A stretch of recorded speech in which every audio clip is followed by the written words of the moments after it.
और चलिए अब सीधे बड़ी खबर का रुख करेंगे। राजधानी रायपुर में सूटकेस हत्याकांड को लेकर एसएसपी ब्रीफिंग दे रहे हैं, सुन लीजिए।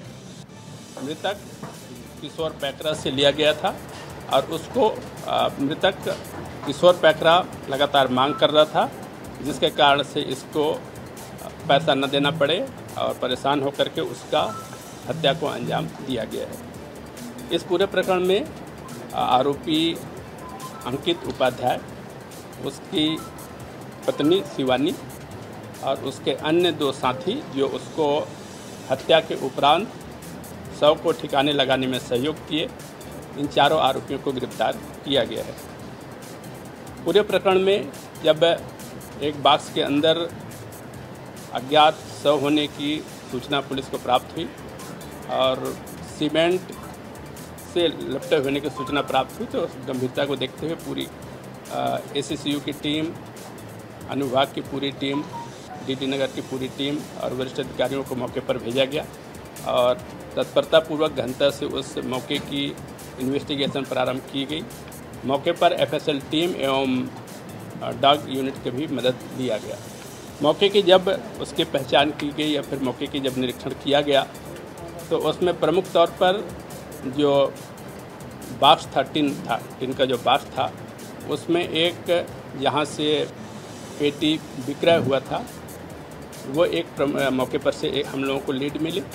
साथ ही साथ जब इसकी इन्वेस्टिगेशन शुरू किया गया तो उस रास्ते में जो चश्मदीद गवाह थे मौके पर से जो उसको ले जाते देखा गया था, उनके द्वारा भी बहुत महत्वपूर्ण क्लू दिए गए, जिसमें आसपास के जागरूक लोग शामिल हैं।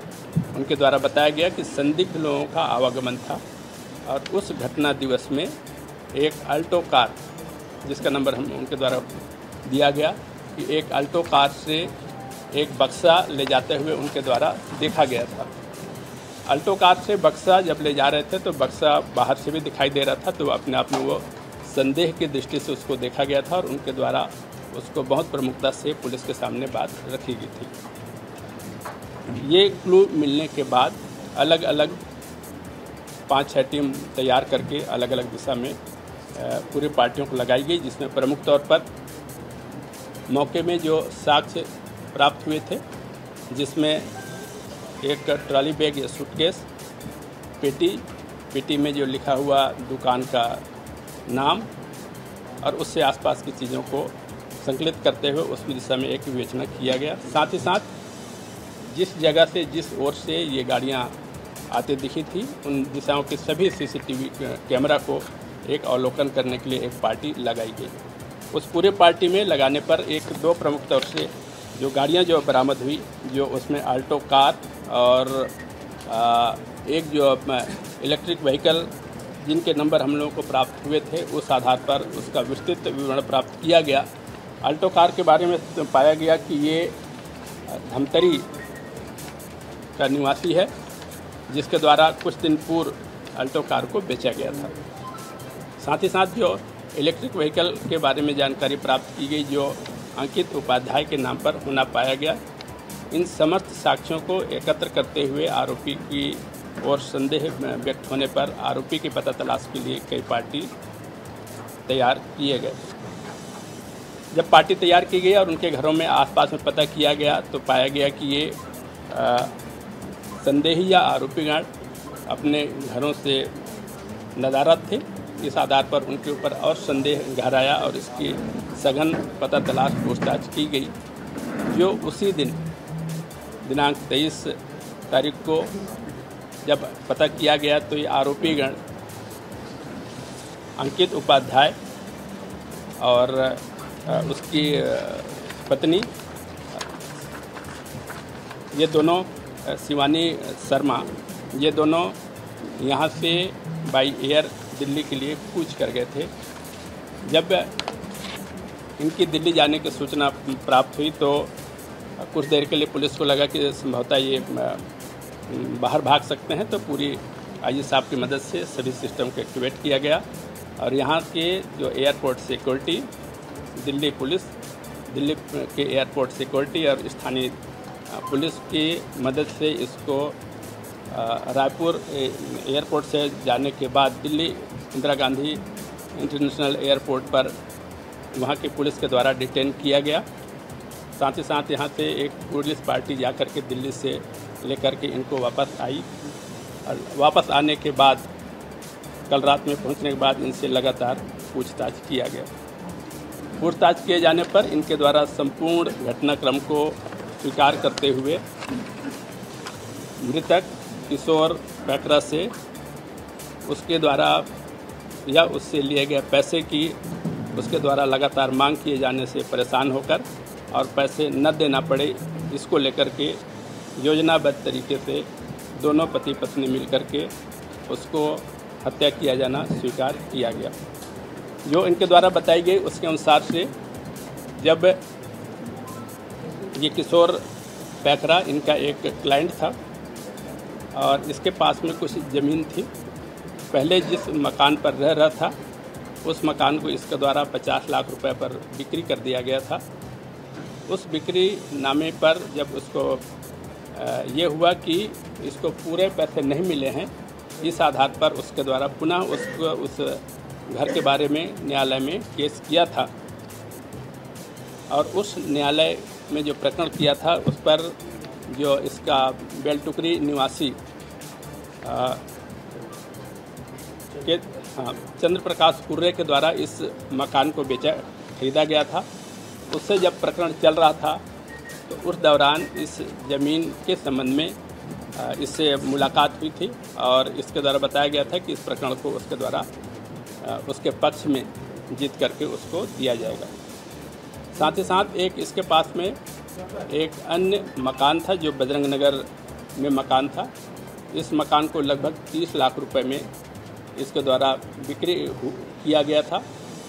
उस बिक्री में प्राप्त 30 लाख रुपए में से 10 लाख रुपए इसको जो अंकित उपाध्याय था वो प्राप्त किया था और इसी 10 लाख रुपए पर बताया गया था कि वो आपके पक्ष में प्रकरण को जीत करके उसको दिलाया जाएगा और मकान का कब्जा दिलाया जाएगा। इस 10 लाख के एवज में उसके द्वारा प्रकरण न्यायालय में लड़ा। संभवतः इस प्रकरण पर उसके द्वारा कोई विशेष ध्यान नहीं दिया गया। किसी सीनियर एडवोकेट हैं उनको भी इस पर अपने पक्ष में रखा गया था, उनके द्वारा भी इस प्रकरण में कोई विशेष ध्यान नहीं दिया गया, जिसके कारण ये प्रकरण हार गया और इसके विपक्ष में गया किशोर पैकरा के।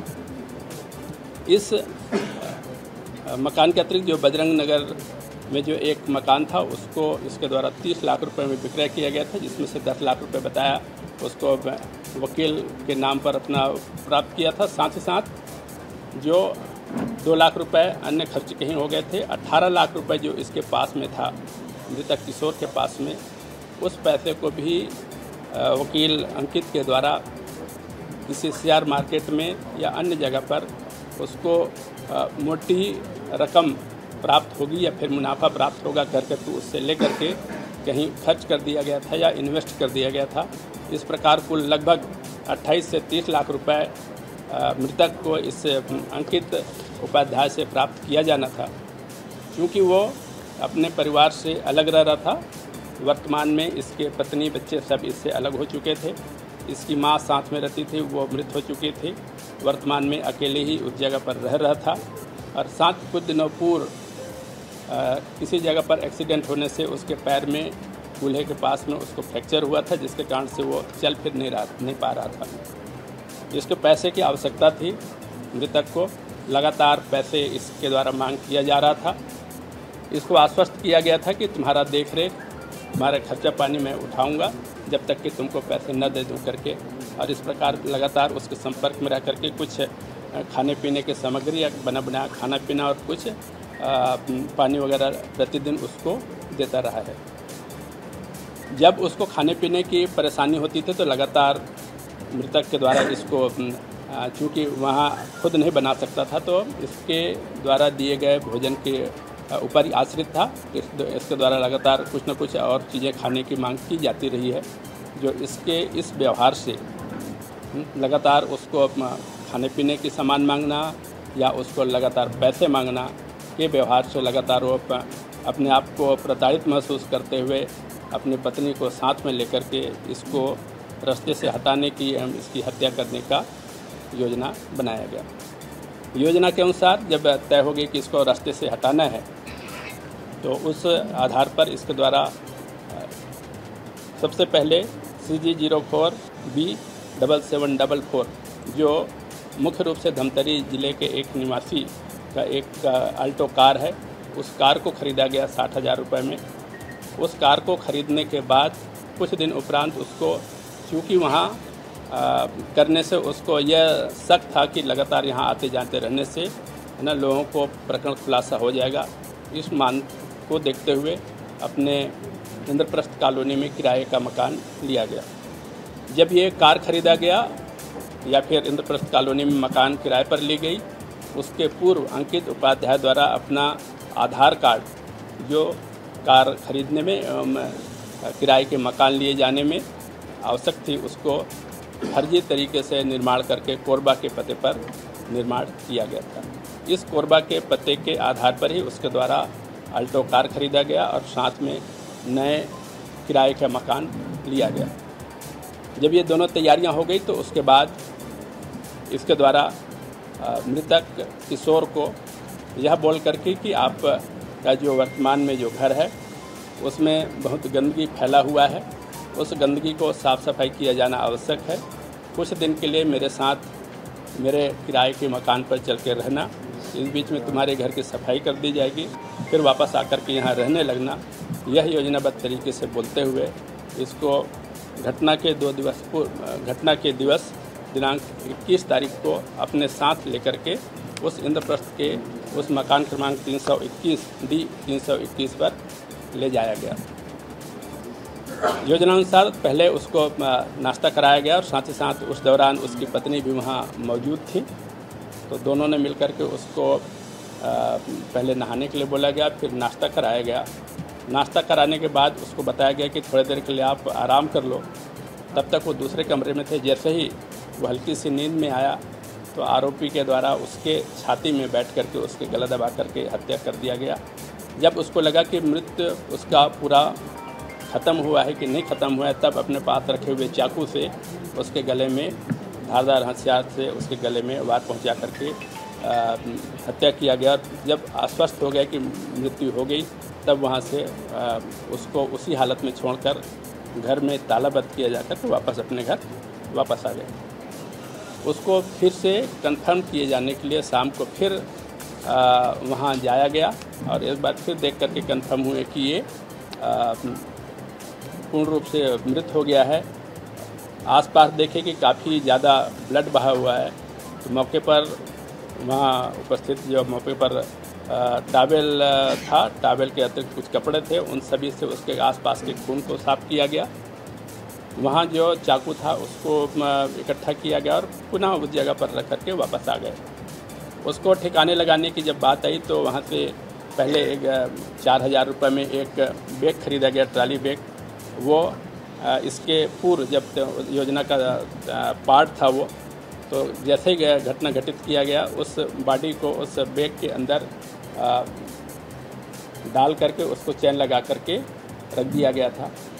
जब उसको रखते नहीं बना तो उसमें जो बेल्ट जैसा रहता है ट्रॉली बैग के अंदर, उससे पैर को बांध दिया गया था ताकि कोई भाग बाहर न निकल पाए और उसके हिसाब से अंदर में बंद हो पाए।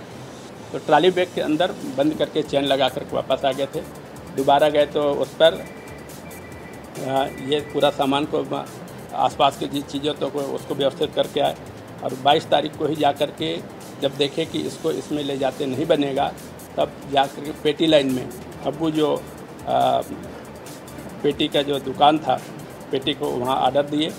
ऑर्डर देने के लिए उसको ये बताया गया कि हम कल आकर के उसको ले जाएंगे और कुल 4,000 रुपये में इसको भी खरीदे, जिसमें से 400 रुपये उस दिन दुकान वाले को दिया गया। 3600 रुपये जब 23 तारीख को सुबह गए तो उस दौरान फिर 3600 रुपये दे करके उसको बैग को क्रय किया गया और उस बैग को क्रय करके वापस वहाँ पहुँचाया गया जहाँ इंद्रप्रस्थ कॉलोनी में जिस जगह पर इसकी बॉडी मिली हुई थी। और वहाँ पर से उसको दोनों लोगों ने मिलकर पेटी के अंदर रखा। दोनों लोग उसको वहाँ से उठाने का प्रयास किए, जब दोनों से नहीं उठ पाया तो उनके जो परिचित लोग थे, जिस पर सूर्यकांत यदु और विनय यदु, इन दोनों को अपने घर में बुला करके वापस घर आ गए थे। घर में बुला करके दोनों को घटना के क्रम में अवगत कराया कि इस प्रकार से उसके द्वारा घटना घटित की गई करके दोनों को इसमें मदद मांगा। दोनों इसमें उसको बॉडी को ठिकाने लगाने के लिए सहमत हुए और पुनः चारों लोग जाकर के उसको वहाँ से बॉडी को लेकर के जो घटना स्थल पर वहाँ तक पहुँचाया गया। क्योंकि इसमें दोनों जो सहयोगी थे, सूर्यकांत यदु और फिर विनय यदु, दोनों परिचित थे, इसलिए इनको पहले से ही बताया गया था कि वहाँ जाने के पूर्व पहचान छिपाने के उद्देश्य से उसको रुमाल या कपड़ा चेहरे में बांध दिया गया ताकि उसकी पहचान न छिप पाए। इन तीनों चारों के दौरान ये जिस पर इसका पति अंकित, शिवानी और दोनों ये सूर्यकांत यदु और विनय यदु, चारों के द्वारा एक अल्टो कार से वहाँ से डेड बॉडी को बक्से में रख करके घटना स्थल पर ले जा करके सुनसान इलाके पर फेंक करके वहाँ से चले आए थे। वापस आते हुए इनके द्वारा जो अल्टो कार उपयोग किया गया था उसको छिपाने के उद्देश्य से किसी गैरेज में डेंटिंग पेंटिंग के लिए किसालपुर के गैरेज में दिया गया था। उसके द्वारा जो ऑटो और फिर पहिया वाहन उपयोग किया गया था उसको घर ले जा करके छोड़ दिया गया था।